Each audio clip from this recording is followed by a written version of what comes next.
Gradient അക്കാഡമിയുടെ പുതിയൊരു ക്ലാസ്സിലേക്ക് സ്വാഗതം. നമ്മൾ പഠിച്ചുകൊണ്ടിരുന്നത് 7ാമത്തെ ചാപ്റ്ററാണ്. ഇന്നത്തേത് 3ാമത്തെ ക്ലാസ്സാണ്. ഇപ്പോൾ ചാപ്റ്ററിൻ്റെ പേര് നിങ്ങൾക്ക് ഓർമ്മ കാണുമല്ലോ. ത്രൂ ദ സാൻഡി എക്സ്പാൻസിൽ നമ്മൾ പഠിച്ചുകൊണ്ടിരുന്നത് ഡെസേർട്ടുകളെ പറ്റിയാണ്. ഇന്നത്തെ ക്ലാസ്സിൽ നമ്മൾ പഠിക്കാൻ പോകുന്നത് ഡെസേർട്ടിലെ ക്ലൈമറ്റിനെ പറ്റിയിട്ടും അതുപോലെ തന്നെ അവിടുത്തെ സോയിൽ ടൈപ്പിനെ പറ്റിയിട്ടുമാണ്. സിമ്പിൾ ഭാഗങ്ങളാണ് നോക്കിയിരിക്കുക. നമുക്കറിയാം, നമ്മുടെ ഇന്ത്യയിൽ 4 പ്രധാനപ്പെട്ട ക്ലൈമറ്റുകളാണ് നമുക്ക്, അല്ലെങ്കിൽ 4 പ്രധാനപ്പെട്ട ക്ലൈമറ്റ് എന്നല്ല, 4 പ്രധാനപ്പെട്ട സീസണുകളാണ് എക്സ്പീരിയൻസ് ചെയ്യുന്നത്. ഏതൊക്കെയാണ്? സമ്മർ, വിൻ്റർ, റെയിനി സീസൺ രണ്ടായിട്ട് നമുക്ക് തിരിക്കാം അല്ലേ.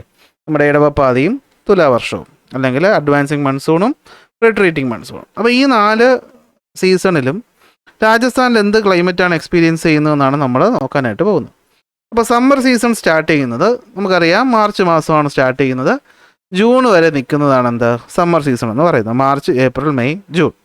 അപ്പോൾ നിങ്ങൾക്കറിയാം, രാജസ്ഥാനിലെ ലൊക്കേഷൻ അനുസരിച്ച് വളരെയധികം ചൂടുള്ളൊരു സ്ഥലമാണ്, ഡ്രൈ ആയ ക്ലൈമറ്റാണ്.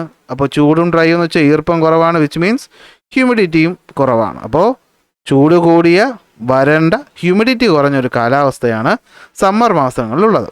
അപ്പോൾ ടെമ്പറേച്ചർ ഏതാണ്ട് 40 തൊട്ട് 45 ഡിഗ്രി വരെ പോകാറുണ്ട്. ബിക്കാനീറും ജയ്സൽമീർ പോലുള്ള സ്ഥലങ്ങളിൽ ടെമ്പറേച്ചർ ഏതാണ്ട് 40 ടു 45 ഡിഗ്രി വരെ എത്താറുണ്ട്.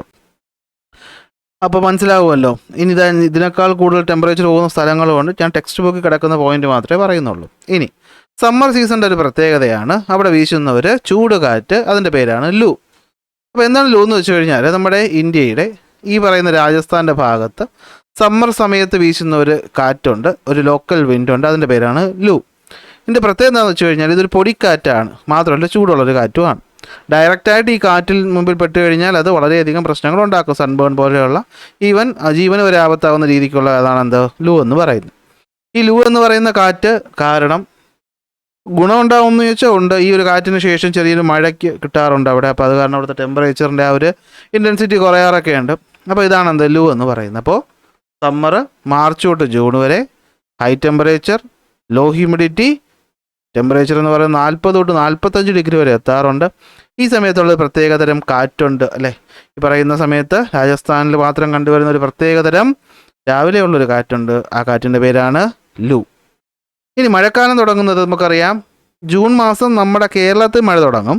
അത് കഴിഞ്ഞ് ഒരു മാസം അടുപ്പിച്ച് ജൂലൈ ആകുമ്പോഴാണ് എന്ത് ചെയ്യുന്നത്, രാജസ്ഥാനിൽ എന്തെത്തുന്നത്, നമ്മുടെ മൺസൂൺ മഴ എത്തുന്നത്. ആ മൺസൂണിൻ്റെ പേര് നിങ്ങൾക്ക് അറിയാമല്ലോ, സൗത്ത് വെസ്റ്റ് മൺസൂൺ. നമ്മൾ ഒന്നാമത്തെ ക്ലാസ്സിൽ, ഒന്നാമത്തെ പാർട്ടിൽ അതിനെ പറ്റിയിട്ട് നമ്മൾ എന്ത് ചെയ്തിട്ടുണ്ട്, പറഞ്ഞിട്ടുണ്ട്. അപ്പോൾ ഈ പറയുന്ന സൗത്ത് വെസ്റ്റ് മൺസൂൺ കാരണം ജൂലൈ മാസത്തിലാണ് മഴ കിട്ടുന്നത്. പക്ഷേ കമ്പാരിറ്റീവ്ലി ലോ റെയിൻഫോളാണ്. നമ്മൾ ആദ്യമേ പഠിച്ചു അല്ലേ, 25 സെൻറ്റിമീറ്ററോളം മാത്രം മഴ കിട്ടുന്ന പ്രദേശങ്ങളാണെന്ത് ഡെസേർട്ട് എന്ന് പറയുന്നത്. ആരവല്ലി മൗണ്ടൻ എവിടെ നിങ്ങൾക്ക് ഇനി അറിഞ്ഞുകൂടെങ്കിൽ ഒന്നാമത്തെ 2ാമത്തെ പാർട്ടുകളാണ് അവിടെ നമ്മൾ പറയുന്നുണ്ട്. അപ്പോൾ ആരവല്ലി മൗണ്ടൻ്റെ ഈസ്റ്റേൺ ഭാഗത്ത് ഏതാണ്ട് 76 സെൻറ്റിമീറ്ററോളം മഴ കിട്ടുമെങ്കിലും ഡെസേർട്ട് എത്തുമ്പോഴത്തേക്കും നമ്മൾ പറഞ്ഞ പോലെ 25 സെൻറ്റിമീറ്റർ മഴ മാത്രമേ എന്ത് ചെയ്യുള്ളൂ, ലഭിക്കുക ഉള്ളൂ. ഇനി തിരിച്ചു വരുന്ന റിട്രീറ്റിംഗ് മൺസൂൺ ആണെങ്കിൽ അത് ഒക്ടോബർ തൊട്ട് നവംബർ വരെയാണ്. റിട്രീറ്റിംഗ് മൺസൂൺ അറിയാമല്ലോ, അങ്ങോട്ട് പോയ മൺസൂൺ കാറ്റ് എന്ത് ചെയ്യും, തിരിച്ചു വരുന്നതാണ് നമ്മൾ എന്ത് വിളിക്കുന്നത്, റിട്രീറ്റിംഗ് മൺസൂൺ എന്ന് വിളിക്കുന്നത്. തുലാവർഷം, നമുക്ക് തുലാവർഷത്തിൽ ഒട്ടും മഴ കിട്ടാറ് ഇല്ല. Okay, almost all the places of Thar desert receive little or no rain. മഴയൊന്നും കിട്ടാറില്ല. കാരണം ഈ റിട്രീറ്റിംഗ് മൺസൂൺ കാരണം ആകപ്പാടെ മഴ കിട്ടുന്നൊരു ഭാഗം എന്ന് പറയുന്നത് നമ്മുടെ ഈസ്റ്റേൺ ഭാഗം, തമിഴ്നാടിൻ്റെയൊക്കെ ഒരു ഭാഗത്ത് മാത്രമാണ് അധികം നമുക്ക് എന്ത് കിട്ടാറ്, മഴ കിട്ടാറ്. ഇനി ശൈത്യകാലം പറയുമ്പോഴത്തേക്കും ഇത് ഡെസേർട്ടിൻ്റെ പ്രത്യേകത എന്താണെന്ന് വെച്ച് കഴിഞ്ഞാൽ, സമ്മർ ആകുമ്പോൾ എക്സ്ട്രീം ചൂടാണ്, എന്നാൽ വിൻ്റർ ആകുമ്പോഴും അതുപോലെ തന്നെ എക്സ്ട്രീം തണുപ്പിലോട്ടും എന്ത് ചെയ്യും, പോവും.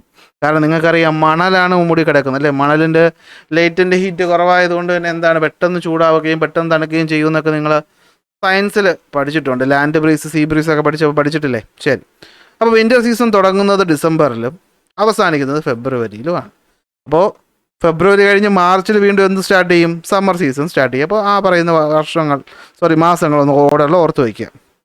അപ്പോൾ നമുക്ക് ഏതാണ്ട് നവംബർ തുടങ്ങുമെങ്കിലും രാജസ്ഥാനിലൊക്കെ ഡിസംബർ തൊട്ട് ഫെബ്രുവരി വരെയാണ് എന്ത് വിൻ്റർ സീസൺ എന്ന് പറയുന്നത്. ടെമ്പറേച്ചർ എന്ന് പറയുന്നത് എന്ത് ചെയ്യും, ഏതാണ്ട് 5 to 10 ഡിഗ്രി വരെ എന്ത് ചെയ്യാറുണ്ട്, കുറയാറ് ഉണ്ട്. ദ മിനിമം ടെമ്പറേച്ചർ എന്ന് പറയുന്നത് എത്രയായിരിക്കും, 5 തൊട്ട് 10 വരെ എത്തും. ആലോചിച്ച് നോക്കുക, എക്സ്ട്രീം തണുപ്പിലോട്ടാണ് പോകുന്നത്. ഓക്കെ, ആകാശം ക്ലിയർ ആയിരിക്കും, വിച്ച് മീൻസ് നോ മഴ. ലോ ടെമ്പറേച്ചർ ആയിരിക്കും, ലോ ഹ്യൂമിഡിറ്റി ആയിരിക്കും, ചെറിയ കാറ്റ് മാത്രമേ കാണത്തുള്ളൂ. എക്സ്ട്രീം കോൾഡ് എക്സ്പീരിയൻസ് ചെയ്യും. ജനുവരിയൊക്കെ ആകുമ്പോഴത്തേക്കും തണുപ്പെന്ന് പറയുന്ന എക്സ്ട്രീം ലെവലിലോട്ട് പോകും.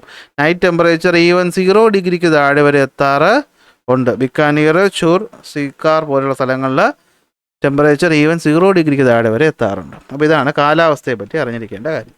അപ്പോൾ എന്താ സംഭവം?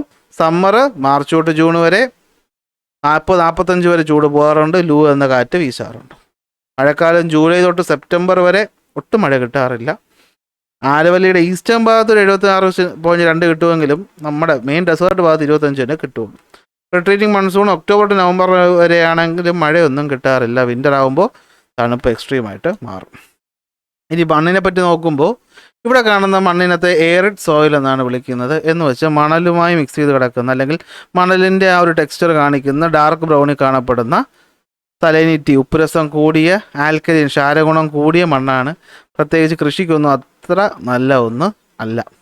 ഓക്കെ, അപ്പോൾ നമുക്കറിയാം താർ ഡെസേർട്ട് എന്ന് വെച്ചാൽ എന്താണ്? വാസ്റ്റ് എക്സ്പാൻസ് ഓഫ് എന്താണ്? സാൻഡാണ് അല്ലേ. അപ്പോൾ ഇവിടെ കാണുന്ന സോയിലിനാണ് നമ്മൾ എന്ത് വിളിക്കുന്നത്? എയറിഡ് സോയിൽ എന്ന് വിളിക്കുന്നത്. സോയിലിൻ്റെ സലൈനിറ്റി അഥവാ ഉപ്പുരസം വളരെ കൂടുതലാണ്. എന്തുകൊണ്ട്? നല്ല ചൂട് കാരണം ഉണ്ടാകുന്ന ഇവോപ്പറേഷൻ കാരണം. അതുപോലെ തന്നെ ഈ പറയുന്ന സ്ഥലത്തെ ആൽക്കലൈൻ നേച്ചർ എന്താണ്? കൂടുതലാണ്. കാരണം എന്താണ്? മഴ വളരെ കുറവാണ്. അപ്പോൾ ക്ഷാരഗുണമായിട്ടുള്ള ആൽക്കലൈൻ ആയിട്ടുള്ള കാര്യങ്ങൾ അവിടെ കൂടുതൽ ആയിരിക്കും.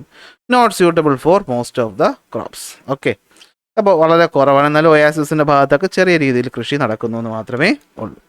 ഇനി അവിടുത്തെ വെജിറ്റേഷൻ, ചെടികളെ പറ്റി നമ്മൾ നോക്കുകയാണെങ്കിലും പ്രധാനമായിട്ടും മുൾച്ചെടികളല്ലേ.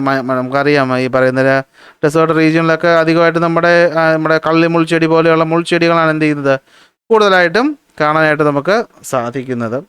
അപ്പോൾ ഈ മുൾച്ചെടികളാണ് പ്രധാനമായിട്ട് കാണപ്പെടുന്നത്. നമുക്കറിയാം അതിന് ഇലകളൊന്നുമില്ല, ഫ്ലഷി ആയിട്ടുള്ള അല്ലേ, ഇപ്പോൾ നമുക്ക് കട്ടിയുള്ളൊരു സ്റ്റെം, അതിൻ്റെ ഒരു നിങ്ങൾ കള്ളിമുൾച്ചെടി അങ്ങ് ആലോചിച്ചാൽ മതി, സാധനം കിട്ടും. അത് തന്നെയാണ് സംഭവം. മുൾച്ചെടികളാണ് കൂടുതലും കാണപ്പെടുന്നത്. സ്ക്രബ്സും മാത്രമേ കാണപ്പെടാറുള്ളൂ. വെള്ളം അധികം ആവശ്യമില്ലാത്ത അക്കേഷ്യ, യൂഫോർബിയ പോലുള്ള ചെടികളാണ് ഇവിടെ കൂടുതലായിട്ട് എന്ത് ചെയ്യുന്നത്? കാണുന്നതെന്ന് മനസ്സിലാക്കുക. ഇനി ഫോണാന്ന് വെച്ചാൽ മൃഗങ്ങളാണ്. അറിയാലോ, ഡെസേർട്ട് എന്ന് പറയുമ്പോൾ നമുക്ക് ഒട്ടകത്തിനെ ഒഴിച്ചുവിടാൻ പറ്റാത്ത ഒന്ന് ആണ്. ഒട്ടകത്തിന് നമ്മൾ ഷിപ്പ് ഓഫ് ദ ഡെസേർട്ട് എന്ന് വിളിക്കുന്നു. പലതരം ബേർഡ്സും റെപ്റ്റൈൽസും വൈൽഡ് അനിമൽസും കാണാറുണ്ട്. ഈ പറയുന്ന ഹാർഷ് ക്ലൈമറ്റിനെ സർവൈവ് ചെയ്യാൻ പറ്റുന്ന കുറച്ച് ടൈപ്പ് ചെടികൾ ഇവിടെ കാണാറുള്ളൂ. Reptiles, scorpions, mongoose, red fox, chinkara എന്ന് പറയുന്ന മാൻ പോലത്തെ സാധനം, falcon, spotted eagle, Indian bustard, black buck, wild cat പോലെയുള്ള മൃഗങ്ങളെ ഇവിടെ കാണാറുള്ളൂ. ഇതാണ് ഇവിടുത്തെ ചെടികളെ പറ്റി നമ്മൾ എന്ത് ചെയ്യേണ്ടത്? അറിയേണ്ടത്. അപ്പോൾ ക്ലൈമറ്റിനെ പറ്റിയിട്ടാണ് ഇവിടെ ടെക്സ്റ്റ് ബുക്കിൽ പറഞ്ഞേക്കുന്നത്. ഈ പോയിന്റുകൾ തന്നെയാണ് നമ്മൾ നോട്ടിൽ ഉൾപ്പെടുത്തിയിട്ടുള്ളത്. ഓക്കെ, ഓരോ സീസണിൻ്റെയും പ്രത്യേകതകൾ നമ്മൾ വ്യക്തമായി പറയുന്നുണ്ട്. ഇതാണ് ഈ കാണുന്നതാണ് എയറിഡ് സോയിൽ എന്ന് പറയുന്നത്. കണ്ടോ, ഏതാണ്ട് മണൽ പോലെ തന്നെയാണ് അവിടെ ഈ കാണുന്ന കുറ്റിച്ചെടികളും അതുപോലെ തന്നെ കള്ളിമുൾ ചെടികളും ഒക്കെയാണ് എന്ത് ചെയ്യുന്നത്?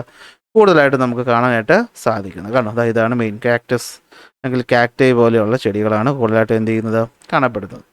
ഇനി ഫോനെ പറ്റി പറയുമ്പോൾ മൃഗങ്ങൾ, ക്യാമലുണ്ട്, സ്കോർപ്പിയോൺ, ബ്ലാക്ക് ബക്ക്, ഇതാണ് ബ്ലാക്ക് ബക്ക് കറുത്ത നിറത്തിൽ കാണുന്നത്, eagle, mongoose, okay, Indian bastard, ഇതൊക്കെയാണ് എന്ത് പ്രധാനപ്പെട്ട മൃഗങ്ങളെന്ന് പറയുന്നത്.